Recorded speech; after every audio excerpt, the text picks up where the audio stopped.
All right, couple things. Let's talk real quick.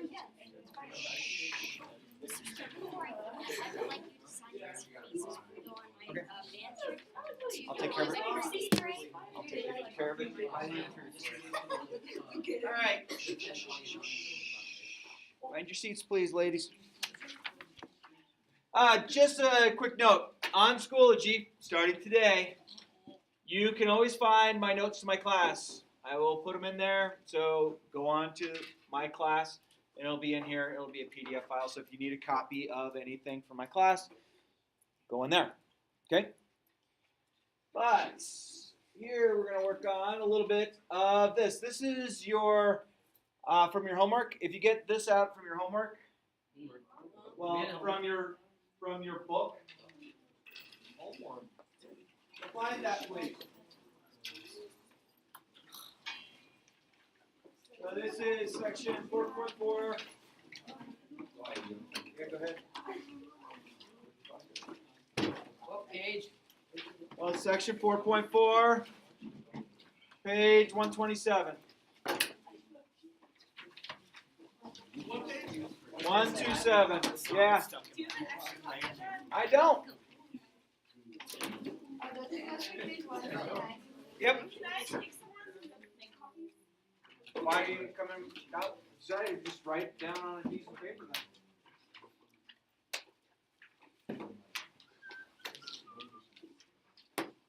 Sarah, you know this is unpaid, right? So you can't really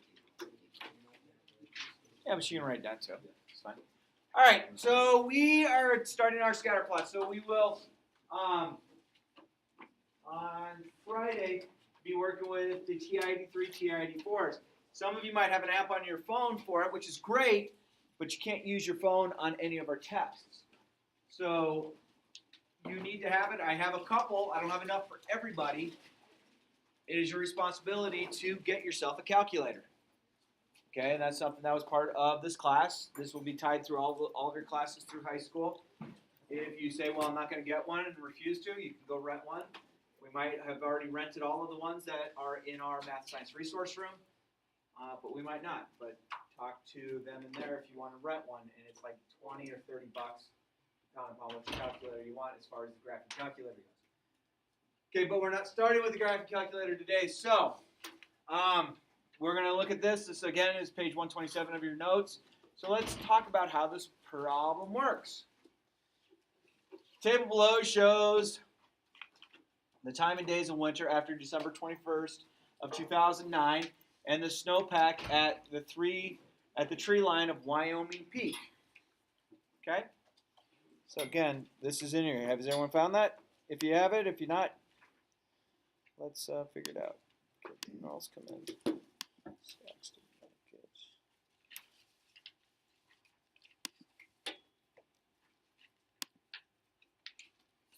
All right.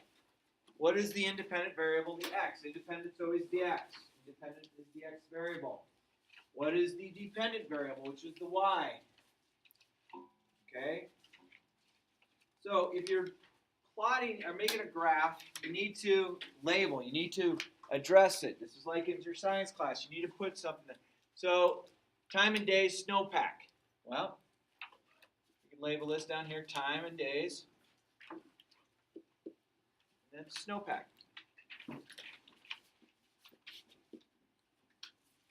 So time and days, and then snowpack, or inches of snowpack. Okay? This is in quadrant 1. Normally when you're plotting data, you only use the first quadrant. You don't use both the x and y axis. Okay? As far as the entire Cartesian plane. Reason is, usually you have all positive values, so there's no reason to have negative values.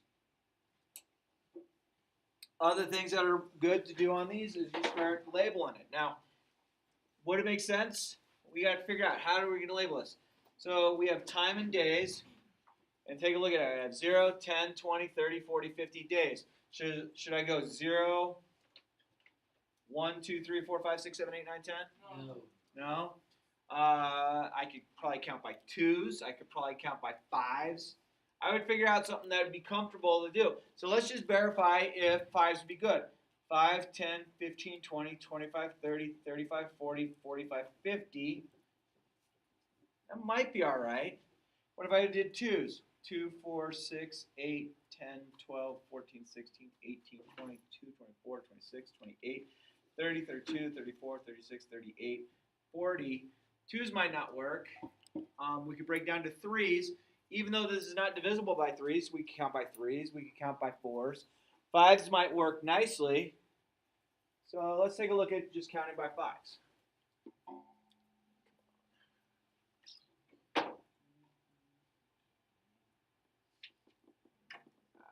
Shoot. Let's keep that way. All right, so let's count by 5s. So 5, 10, 15, 20, 25, 30, 35, 40, 45, 50, 55, 60, 65, 70, 75, 80, 85, 90, 95.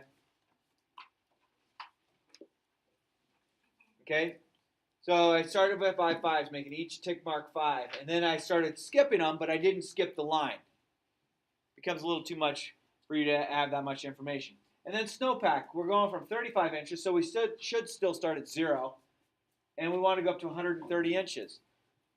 So if we counted by 5s, it looked like we got up to 100. So 5s might not work. 10s might work better this way. So pick a different color. So we have 0 in this direction. Maybe we go 10, 20, 30, 40, 50, 60, 70, 80, 90, 100, 10, 20, 120, 130, 110, 20, 130, 140. And that's all the way up to 160. All right? So let's start plotting our data. What is it going to look like when we plot it? So 0, we had 35 inches of snow sitting on the ground. So that is 20, 40, that's 35 is about here. Well, how at day 0 do we have 35 inches of snow on the ground?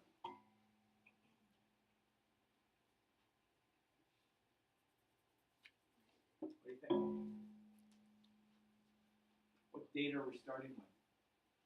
0 day. What day are we starting with? December 21st. December 21st. Now, this might have been a different year than this year. We don't have a whole heck of a lot of snow this year so far. Or maybe this peak does, I don't know. But in 2009, at December 21st, which is our day 0, that's when we started counting, there was already 35 inches of snow on the ground. Okay? And we're going to 10. So 10 days, it looks like there's 52.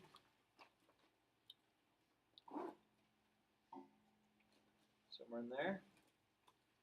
And then at 20 days, there was how much? 78?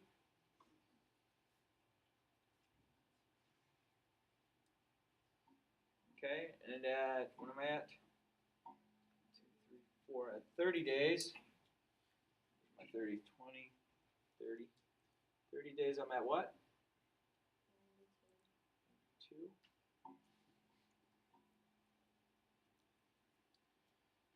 2. At 40 days, 40. I'm at what? 112 or 40 days. Then at 50 days, I'm at 30. Okay, so by looking at this, I think we're pretty accurate. Now, mine might not be as accurate as yours because you're writing on a much smaller surface, so you might not see the errors that I might have had. But by visual, does this appear it could be a straight line? Yes. Okay. Is it exactly a straight line? No, but it appears it's modeling some sort of straight line that we're going to have.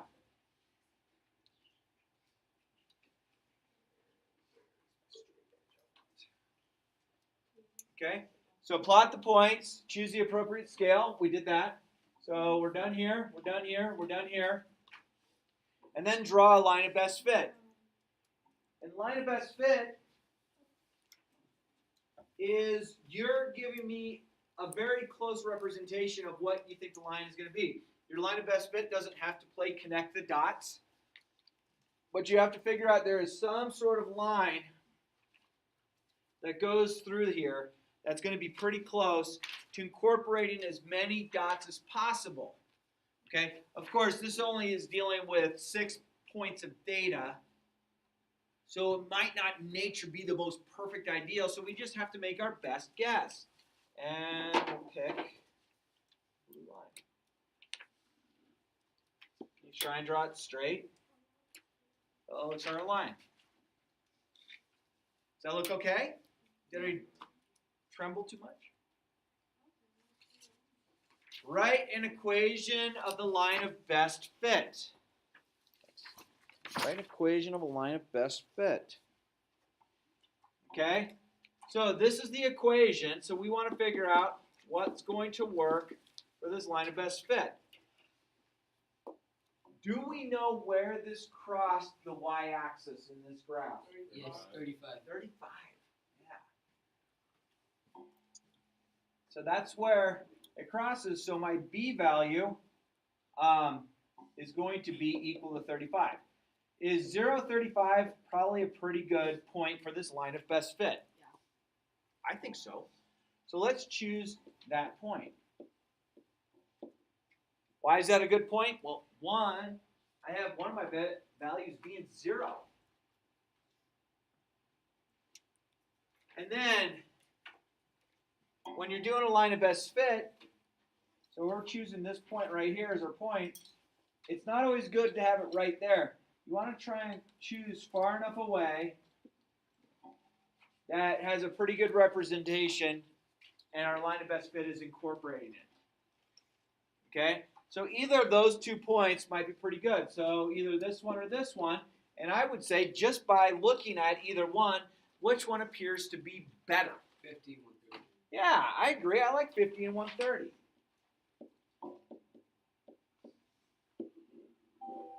Okay? Use those 2 points to write an equation of a line. Show work. Okay, if we're showing or finding the equation of a line, what should we do? Slope equation. Find the slope. Okay? So I know my slope equation is this. Agreed? I have to label these. So I might label it as x1 and y1 and x2 and y2. Agreed? Plug them in. So I have 130 minus 35 over 50 minus 0. Someone have a calculator? What's 130 minus 35? 95. Oh, 95, okay. So 95 over 50. 5 goes into each, yes? Yes. So I could reduce it. So 5 goes into 95 19 times, I believe. Is that right? 5 goes into 10 times. Okay. We can do it by 2 now. Do what? We can divide that by 2. Oh, no, that's 18. Never mind. So 19 over 10. What does 19 over 10 represent? What is it? My slope, okay. Quick question. Do I have my y-intercept already? Yes. I do. 0, 35, right? So 35 is my y-intercept. So my linear equation that models this snow is 19 over 10x plus 35. This is my linear equation. So what does the slope mean in the context of this problem?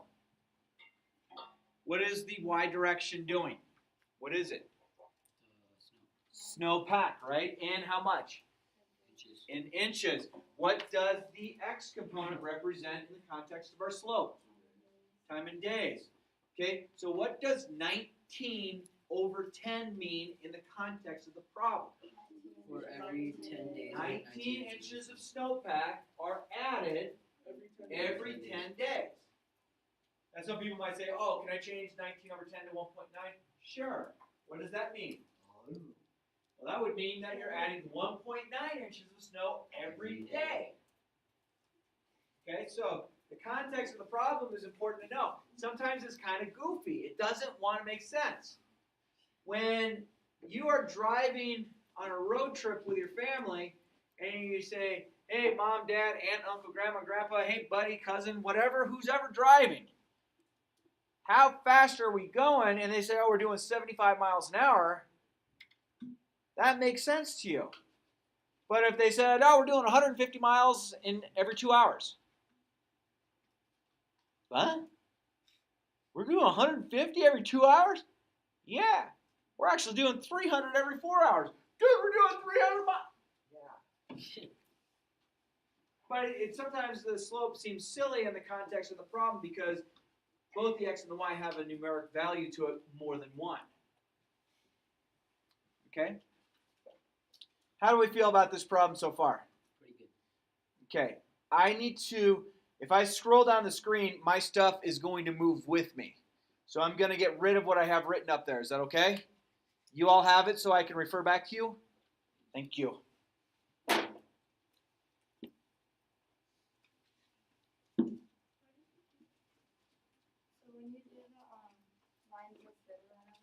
Always going to be a fraction.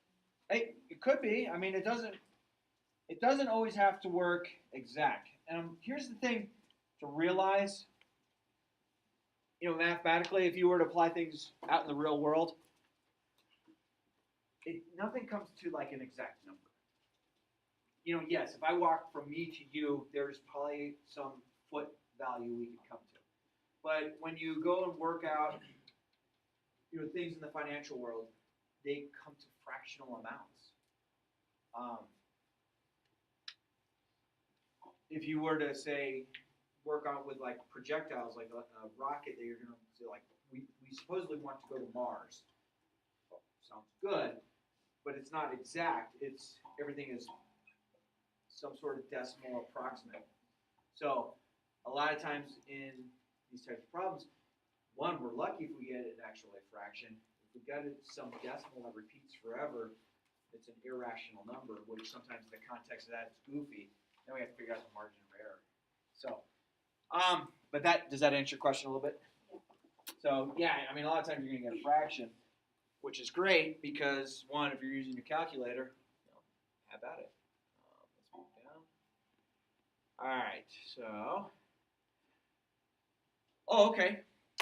Does our scatter plot have a positive or negative correlation? What is positive and negative correlation? What do you think it would refer to? Yes, sir.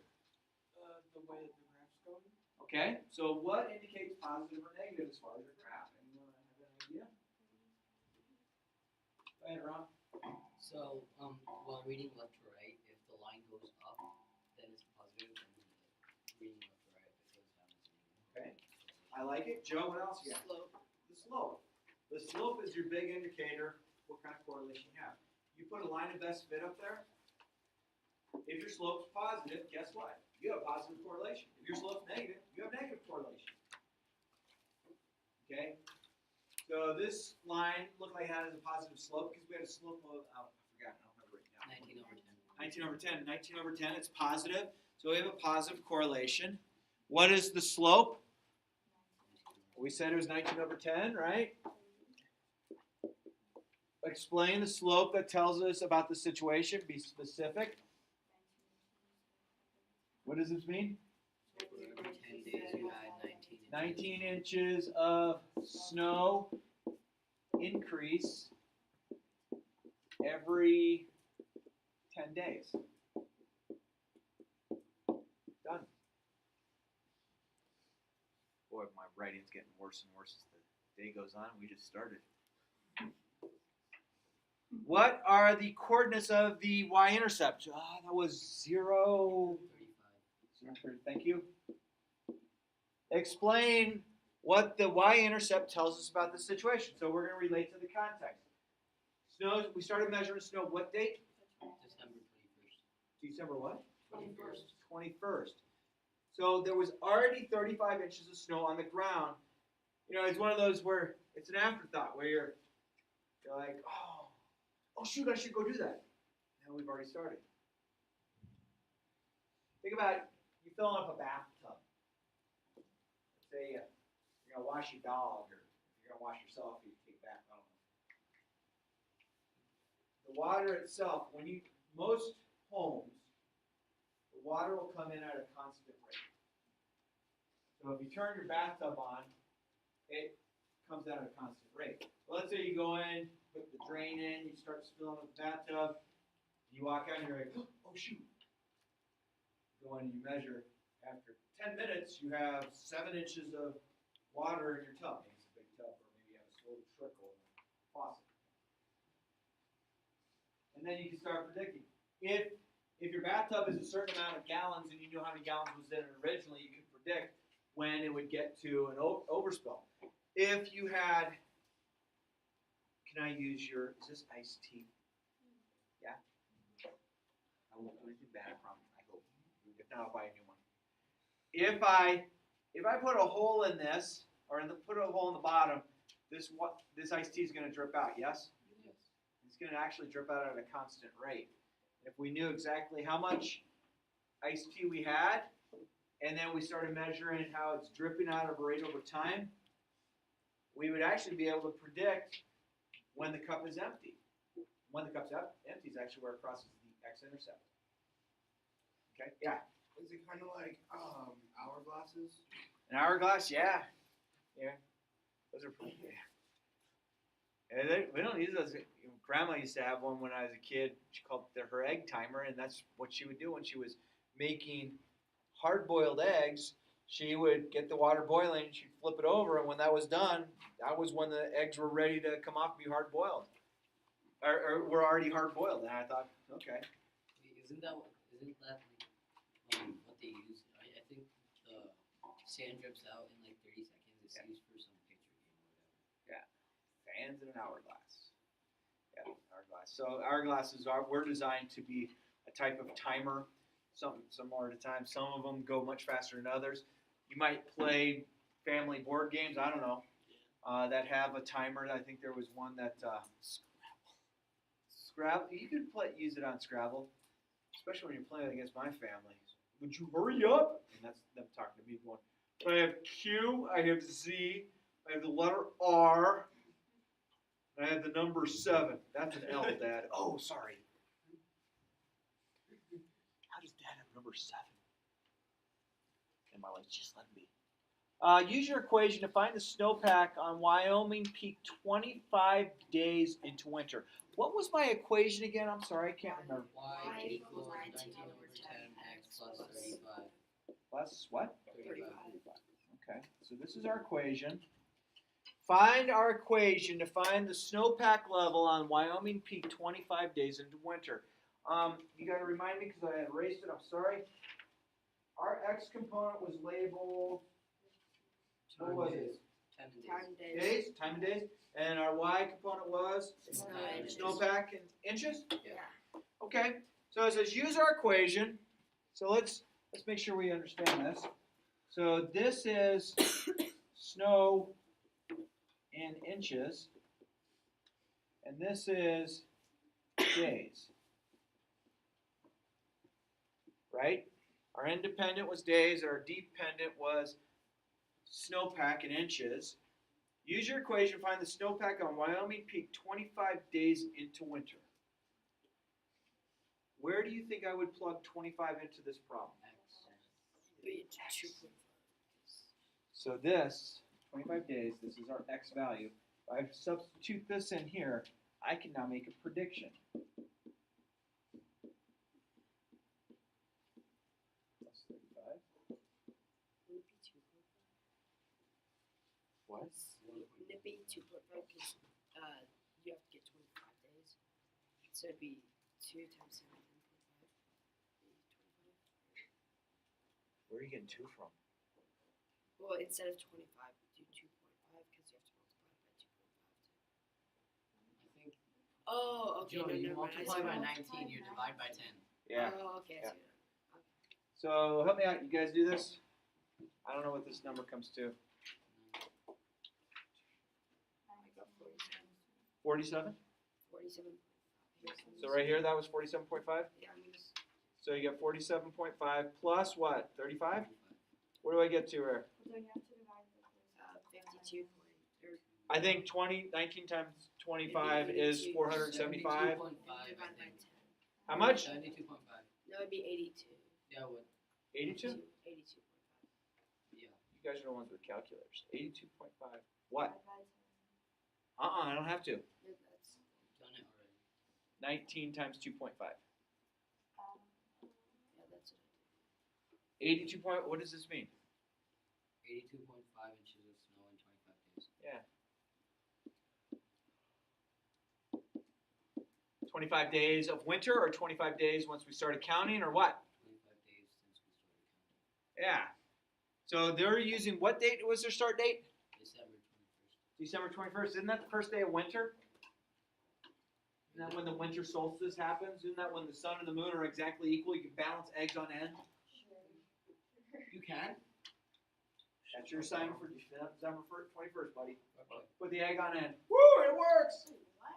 And then as soon as the moon goes out of phase, then the egg goes boom. Like, put it, don't have it on the fat end, have it on standing on end. At what time? Yeah. You guys thought the bottle tossing thing was cool?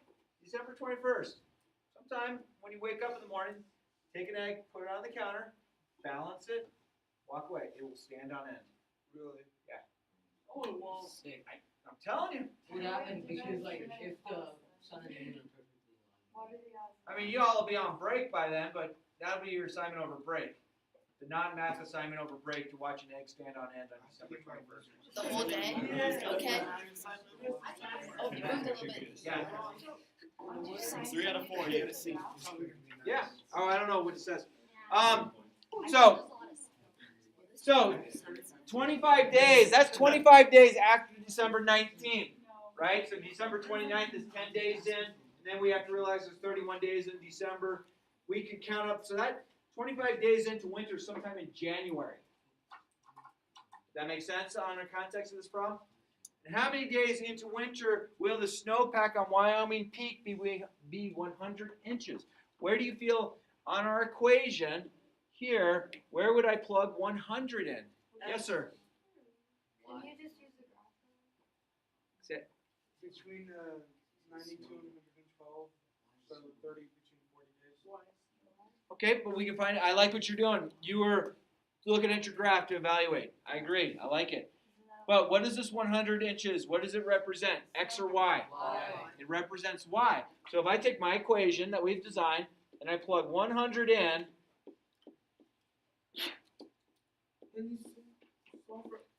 solve for X. There we go. So I'm going to subtract 35 from both sides. So I get 65 equals 19 over 10x. Is that okay? Yeah. Multiply both sides by 10, so I get 650 equals 19x. Divide each side by 19. I don't know what it is. Help me, please. I get 650 divided by 90. something 40. You have a calculator. 650 divided by 19. It's It's 34. Say it. 7.2 repeating. 2 repeating. That was you. I got. You go 650 divided by 19. I got 34. 650. Whoa. 35. Oh, it's 34. 34. Yeah. 34.2. Yeah. I did it wrong. Like that. I think that's What does this mean in the context of our problem?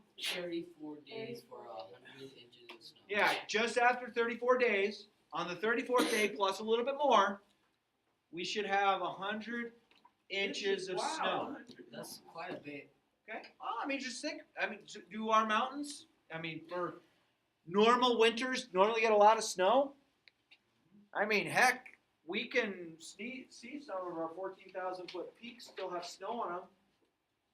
Why? Does everyone know why we still have snow on those peaks? Yeah, it's 80 degrees down here. Sweet.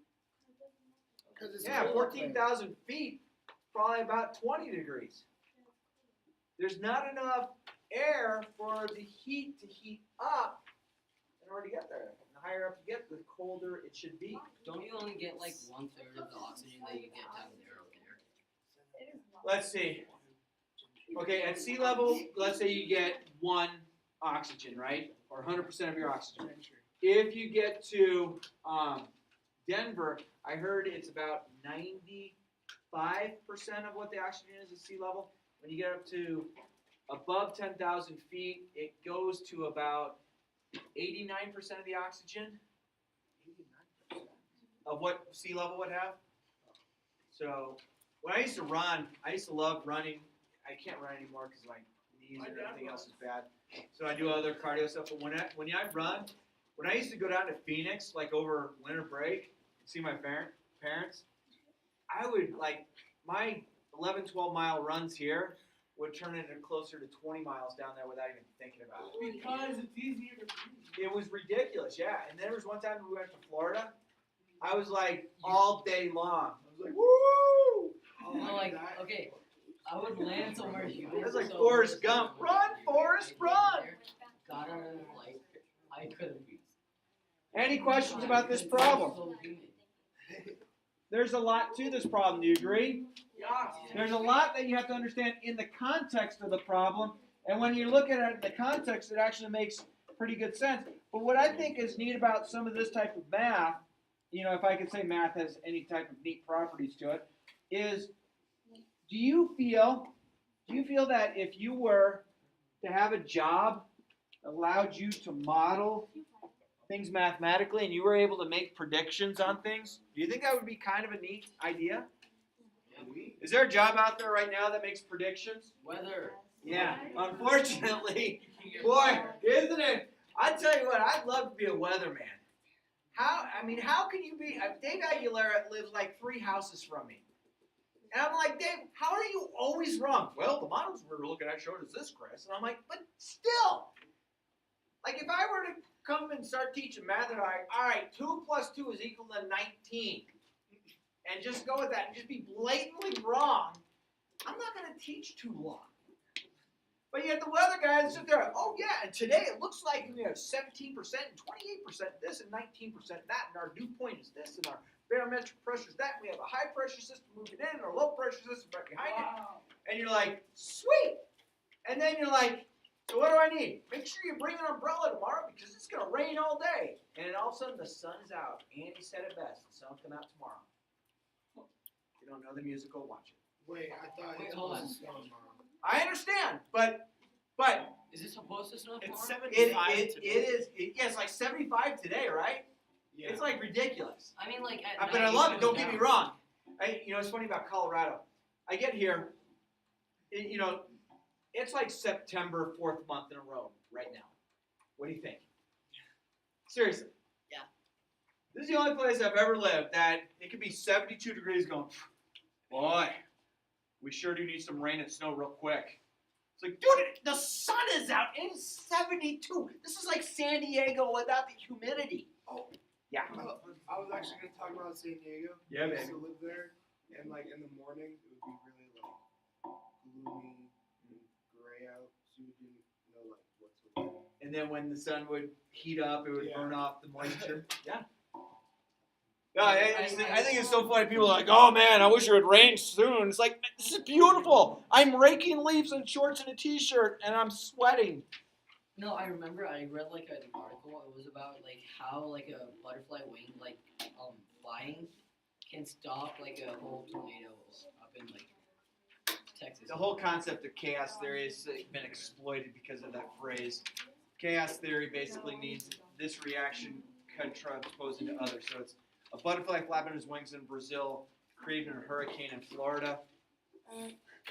The sequence of event, there's trillions of iterations that have to take place. Trillions. Maybe even beyond trillions.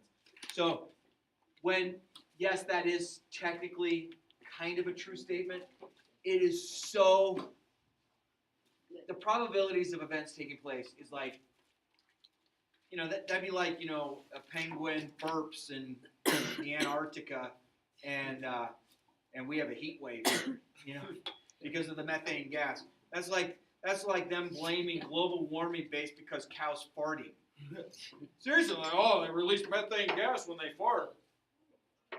So do we. Let's blame cows for global warming. Yeah, but global warming is taking place. You're right. It's been taking place for the past 500 million years since the last ice age. So my whole point is, realize this. Yes, there's predictions being made. What I want you all really to come out of school with an understanding of, if you hear something that's taking place, is it technically totally true? Oh. My whole thing is, who is profiting off of this in order to state this? Okay? I have a research study that will tell you, it will tell the reader, that having 2 glasses of wine per day is good for your heart. Okay? Of wine. Yeah, I'm not telling you to go drink wine because it's good for you. But this study, if you were to read it, would say drinking wine is good for you. Do you want to know who put on the study? The Grape Growing Association. They have everything to gain by people going, you know what? I'm going to go buy more of that. It's good for me, therefore I'm going to have it. It's like the person eating dark chocolate saying, but it's good for you. There's like one thing out of the 6 trillion things inside of chocolate that are good for you. People go, oh, I'm going to binge eat chocolate because it's good for me. Black licorice, oh, it's good for my liver. That's like one little tiny itsy bitsy thing in there that's good for your liver. Yes, exactly. So those are things that you have to realize. So when people say, you should do this because it's good for you, in my opinion, and I might be wrong, and this is just my opinion, things that I have found are good for me personally, me, Chris Stirrup, me, this dude standing in front of me who's 45 and 46 in, what's today's date? 16. Oh my gosh, I'm going to be 46 years old in a month and 14 days. 1 month from today, what happens?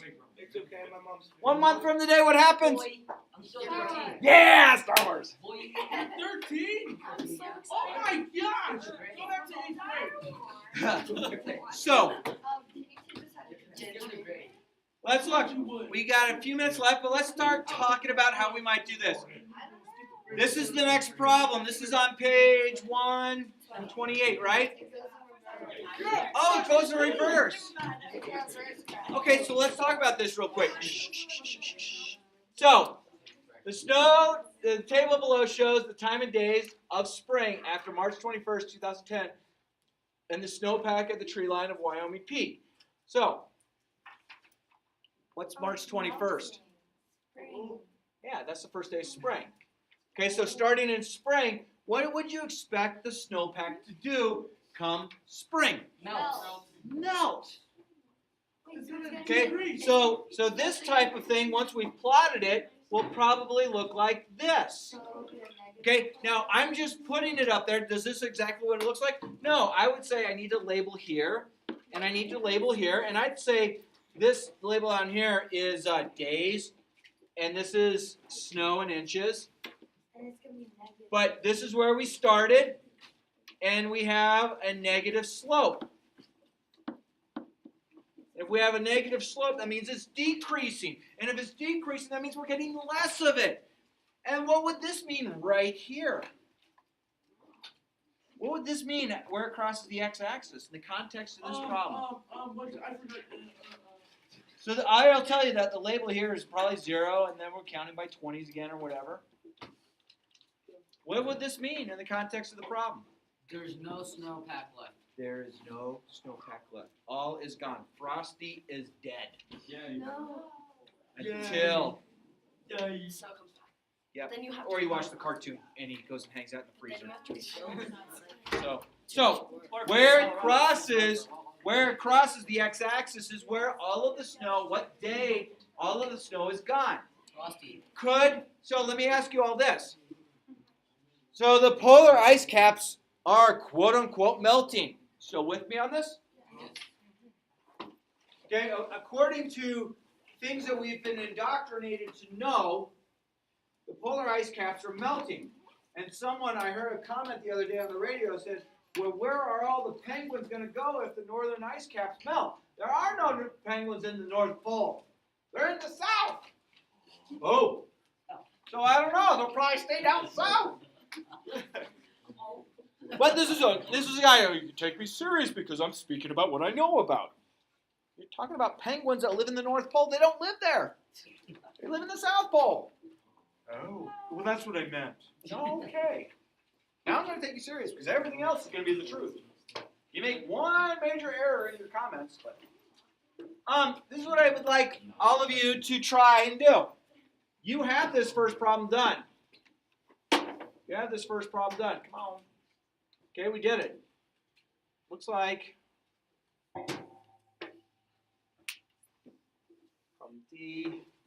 Why don't we say we'll do problems B and problems C for tomorrow? For homework? For homework. Dang it. I will check off B and C for homework tomorrow. We'll do problem D in class. So if you have problem B and C tomorrow, we'll do that. Have a great day, everybody. Is that gonna be on the video? Well, tomorrow. Okay.